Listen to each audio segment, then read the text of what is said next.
మహాలక్ష్మి పథకం కింద ఆడబిడ్డలకు 500కే సిలిండర్ ఇస్తామని ఇవాళ 40 లక్షల మంది ఆడబిడ్డలకు 500 రూపాయలకే సిలిండర్ ఇచ్చిన. 200 యూనిట్లు ప్రతి పేదవాడికి ఉచిత కరెంట్ ఇస్తామని చెప్పి దాదాపుగా 45 లక్షల ఇళ్లల్లో ఇవాళ వెలుగు నింపుతున్నాం. 0 బిల్లు ఇచ్చి ఉచితంగా కరెంట్ ఇస్తున్నాం. ఇదే కాదు, నువ్వు డబుల్ బెడ్రూమ్ ఇల్లు కడతాను మోసం చేస్తే పేదోళ్ళు ఇవాళ పిల్లలు పెళ్ళిళ్ళై పెద్దోళ్ళైన ఇల్లు లేక వాళ్ళు ఇబ్బంది పడుతుంటే 22,500 కోట్లతో 4,50,000 ఇండ్లు నేను రాగానే మంజూరు చేసిన. ఇవన్నీ చక్కదిద్దుకుంటూ తాగుబోతానికి పెత్తనం ఇస్తే ఉన్నదంతా ఆగమాగం చేసి ఉన్న భూములు అమ్ముకొని ఊరంతా అప్పులు చేస్తే ఎట్లుంటుందో ఈ తాగుబోతు కేసీఆర్ చేతికి రాష్ట్రాన్ని ఇస్తే కూడా అప్పుల కుప్పగా చేస్తే ఒక్కొక్క సమస్యను పరిష్కరించుకుంటూ ఒక్కొక్క సమస్యను అవగాహన చేసుకుంటూ ఇవాళ ఒక మంచి పరిపాలన అందించుకుంటూ 100 రోజుల్లోనే 5 గ్యారెంటీలు అమలు చేసిన. 100వ రోజు ఎన్నికల కోడ్ వచ్చింది. రైతు రుణమాఫీ చేయాలంటే కూడా వచ్చింది. బ్యాంకుల్లో నువ్వు చేసిన పాపానికి 26,000 కోట్ల రూపాయలు 4 నెలల్లో నేను అప్పు కట్టాల్సి వచ్చింది. మిత్తి అసలు కిస్తులు కట్టాల్సి వచ్చింది. నిన్న మొన్న మాట ఇచ్చిన 15 ఆగస్టు లోపల తప్పకుండా 2 లక్షల రూపాయల రైతు రుణమాఫీ చేసే బాధ్యత నాది. సేవలాల్ సాక్షిగా బావోజీ సాక్షిగా నేను మాట ఇస్తున్నా 15 ఆగస్టు లోపల నేను మీ రైతు రుణమాఫీ చేస్తాను. హరీష్ రావు అంటున్నాడు నిన్న చేయకపోతే రాజీనామా చేస్తావా అని. నేను హరీష్ రావుకు సూటిగా కేసీఆర్కి సవాలు విసురుతున్నా. 15 ఆగస్టు లోపల రుణమాఫీ నేను చేస్తా. నేను రుణమాఫీ చేస్తే నీ పార్టీని నువ్వు రద్దు చేసుకుంటావా? సవాల్ను స్వీకరించు. 15 ఆగస్టు లోపల 2 లక్షల రుణమాఫీ చేసి చూపిస్తా. అక్కడి సూర్యుడు ఇక్కడ మొలిసిన భూమి ఆకాశాలు తలకిందులైన కేసీఆర్ ఫామ్ హౌస్లో ఊరేసుకొని సచ్చిన 15 ఆగస్టు లోపల రైతులకు 2 లక్షల రుణమాఫీ చేస్తా. చేసిన మరుక్షణమే నీ పార్టీని నువ్వు రద్దు చేసుకుంటావా? నా సవాల్ను స్వీకరించు హరీష్ రావు. పోయి నీ మామని అడుగు. నేను మాటిస్తే ఎట్లుంటానో తెలుస్తుంది. నీ మామకు తెలుసు నీకంటే ఎక్కువ. అందుకే ఇవాళ చెప్తున్నా, ఈ వేదిక మీద నుంచి ఏ రైతు ఆధైర్యపడాల్సిన పని లేదు, ఏ రైతు బాధపడాల్సిన అవసరం లేదు. నేను బ్యాంక్ వాళ్ళకు కూడా చెప్తున్నా, రైతులకు నోటీసులు ఇస్తున్నట్ట DCCB బ్యాంక్ వాళ్ళు. ఎవరు మీరు అట్లాంటి అతిగా వ్యవహరించొద్దు.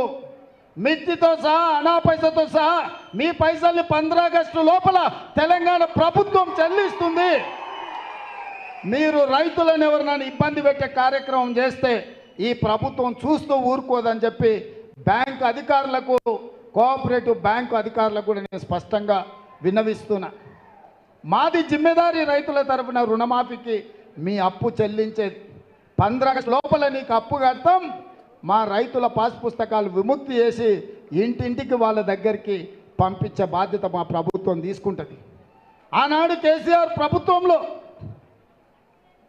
జొన్నలు వేయొద్దన్నాడు, కందులు వేస్తే కొనటోళ్ళు లేడన్నాడు, మిర్చి వేస్తే తెగులు వచ్చి చచ్చిపోయింది, పత్తి వేస్తే దిక్కు లేకుండా పోయింది, మొక్కజొన్నలు సోయాబీన్ ఏం పండించినా లేక చివరికి రైతులందరినీ ఓరేసుకోమని చెప్పింది కేసీఆర్. చివరి గింజ వరకు కొంటా అని మాట ఇచ్చాడు. ఈ తాగుబోతోని మాటలు నమ్మి మొత్తం రాష్ట్రం అంతా వరి వైపు మళ్ళింది. రాష్ట్రం అంతా వరి దిక్కు మళ్ళీ నాకు ఒక్క మాట సావు కబురు చల్లగా చెప్తున్నాడు, మీరు ఒరేసుకుంటే ఊరేసుకున్నట్టే కొనేటోడు ఉండడని. ఈడానే వ్యవసాయాన్ని బాగు చేసేటోడు ఈ తాగుబోతు మాటలు నమ్మి మళ్ళీసారి పార్లమెంట్లో ఓట్లు వేయాలనా? ఆ ఎలా FCI ద్వారా కొనాల్సిన కేంద్ర ప్రభుత్వం ప్యాడీ కొనకపోతే దీక్షలు చేసి, రైతు దీక్ష చేసి నేను కోమటిరెడ్డి కేంద్ర ప్రభుత్వాన్ని నిలదీసి కొనిపించిన పరిస్థితులు తేలేదా?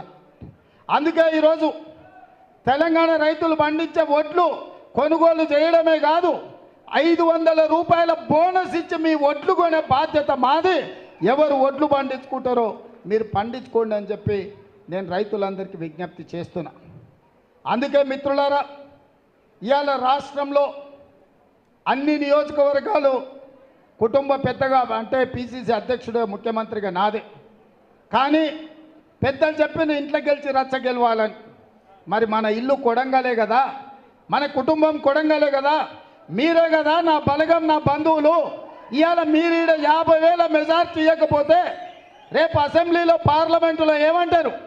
రేవంత్ రెడ్డి పెద్ద పెద్ద మాటలు మాట్లాడుతున్నాడు, కానీ కొడంగల్ 50,000 మెజార్టీ కూడా తేలేదనే ప్రమాదం ఉంది కదా. అందుకే ఈరోజు నా కుటుంబ సభ్యులైన ప్రతి కాంగ్రెస్ పార్టీ కార్యకర్తకు, ఏ వేదిక మీద ఉన్న నాయకులందరికీ నేను విజ్ఞప్తి చేస్తున్నా, రాబోయే 20 రోజులు అత్యంత కీలకం, అత్యంత ప్రాధాన్యతతో కూడుకున్న రోజులు. ఈ 20 రోజులు ఇప్పుడు నాకు మొత్తం లెక్క రాసిచ్చారు మా బొమ్మరాజపేట వాళ్ళే. మరి 25 తారీఖు నుంచి 5 తారీఖు అన్నాడు మా నరసింహ, ఎక్కువ రోజులు తీసుకున్నాడు. మరి మిగతా వాళ్ళంతా 20 తారీఖు నుంచి 30 తారీఖు లోపలనే డోర్ టు డోర్ చేస్తామన్నారు. మరి 30 తారీఖు తర్వాత మళ్ళీ 1-2 రోజులు సెలవు తీసుకొని మళ్ళీ 2వ రౌండ్ కూడా పోవాలి. నేను కార్యకర్తలకు ఒకటే సూచన చేస్తున్నా, ఇంటింటికి పోండి, వాళ్ళకి సిలిండర్ వచ్చిందా కనుక్కోండి, రైతు రుణమాఫీ ఉంటే ఎంత ఉన్నదో కనుక్కోండి, మళ్ళీ వాళ్ళ రైతులకు రుణమాఫీ చేయాలి, జీరో బిల్లు వచ్చిందా లేదా కనుక్కోండి, ఆర్టీసీ బస్సులో అమ్మలెక్కల అమ్మగారింటికో అత్తగారింటికో గుడికో దేవాలయం దర్శనానికో పోయినరా లేదా కనుక్కోండి, రాజీవ్ ఆరోగ్యశ్రీలో వాళ్ళ పరిస్థితి ఏందో కనుక్కోండి, వాళ్ళ సమస్యలు కనుక్కొని రాసుకుంటే మన దగ్గర మొత్తం డేటా ఉంటుంది. ఆ డేటా ప్రకారం మనం ఆ సమస్యల్ని పరిష్కరించడానికి ఉంటుంది. కాబట్టి ఇంటింటికి పోవాలి, ఆర్భాటపు ప్రచారాలు కాదు. పొద్దున మగపిల్లలు తిరగాలి, సాయంత్రం మా అక్కల్ని ఇంటింటికి తిరిగి బొట్టు పెట్టమని ప్రతి ఇంటికి మా ఆడబిడ్డలు పోయి బొట్టు పెట్టి ఓటు అడగాలి. మన సాంప్రదాయం అది. ఏదైనా ఉంటే పేరంటానికి పిలిచినట్టు బొట్టు పెట్టి పోలింగ్ బూత్కు రమ్మని చెప్పాలి. ఇక బీజేపీలకు ఒకటే పిచ్చి పట్టుకున్నది. ఇక ఆ పిచ్చి నాకు అర్థమే అవుతలేదు. ఏది వచ్చినా సరే రోడ్డు ఎక్కుతారు, గోడల మీద రాస్తారు. అరే నాయన, మా తాతలు ముత్తాతలు 10 తరాల నుంచి మేము హిందువులమే, మేము దేవుళ్ళకు పూజలు చేసిన వాళ్ళమే. దేవుడు అంటే గుడిలో ఉండాలి, భక్తి గుండెల్లో ఉండాలి. బజార్ల పొడితే వీధులకెక్కి అరిస్తే అది భక్తి కాదు. ఇతరులను అవమానిస్తే అది గొప్పతనం కాదు. హిందూయిజంలోనే మత సామరస్యం ఉంది, పరమతాలను సమానంగా గౌరవించమని ఉంది. మన పెద్దలు సంస్కృతి సాంప్రదాయాన్ని మనకు నేర్పినరు. ఊర్లలో పీర్ల పండుగ ఎవరు చేస్తారా? మనం కాదా చేసి